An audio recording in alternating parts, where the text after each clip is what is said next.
আজকে তোমাদেরকে দেখাবো মজার একটা আমের ভর্তা বা আমের আচার যেটাই বলো না কেন। আর এটা খাইতে এত বেশি মজা, চাইলে তোমরা এটা বেশি করে বানিয়ে রেখেও দিতে পারো। আর এটা এতই বেশি মজা হয়েছে যে আমি একদম ভাতের মতো করে খাইতেছি।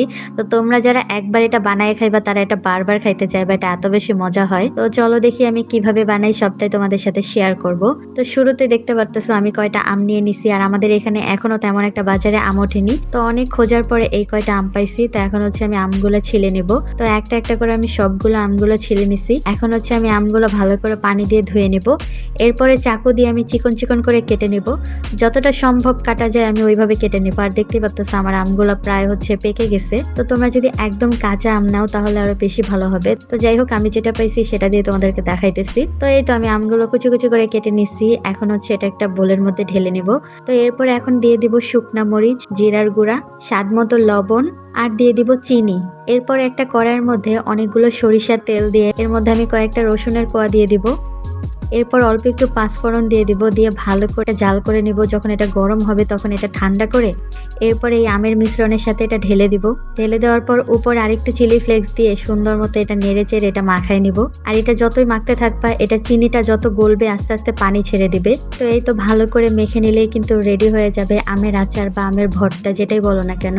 আর এটা চাইলে তোমরা এইভাবে বেশি করে বানিয়ে রেখে দিতে পারো। তো আমি এখানে কোনো ভিনেগার ইউজ করিনি। তোমরা যদি আচারটা রেখে দিতে চাও তাহলে অবশ্যই ভিনেগার ইউজ করতে পারো, নইলে আচারটা নষ্ট হয়ে যেতে পারে। তো যাই হোক, এই যে দেখো আমি ভালো করে মেখে নিতেছি, আর এই তো রেডি আমার আচার বানানো। আর এটা খেতে এত বেশি মজা হয়েছে। তো এখানে যে আমি চিনিটা দিছিলাম, তো চিনিটা আমি একটু বেশি দিছিলাম, যার কারণে দেখো এটা গলে জাস্ট পানি হয়ে গেছে। আর এত সুন্দর মাখা মাখা হয়েছে, আমি শিওর এখন তোমাদের অনেকের এটা দেখে মুখে পানি চলে আসছে। তো আর কি দেরি করতেছো কেন, এখনই বাসায় বানিয়ে খেয়ে ফেলো, নইলে কিন্তু আমের সিজন শেষ হয়ে গেলে কিন্তু আর বানাইতে পারবা না। আর এই মাখাটা খাইতে এত বেশি মজা লাগে, আমি তো পুরো ভাতের মতো করে গপ গপ করে খেয়ে ফেলছি। তো যারা টক ঝাল মিষ্টি পছন্দ করো তারা কিন্তু চাইলে এভাবে বাসায় বানিয়ে ফেলতে পারো। আর ভিনেগার দিয়ে চাইলে তোমরা সংগ্রহ করে রেখে দিতে পারো কয়েকদিনের জন্য, তো কিচ্ছু হবে না। তো যাই হোক, আমি যে যতগুলো বানাইছি এগুলো মনে করো আমার আজকে খাওয়া শেষ হয়ে যাবে।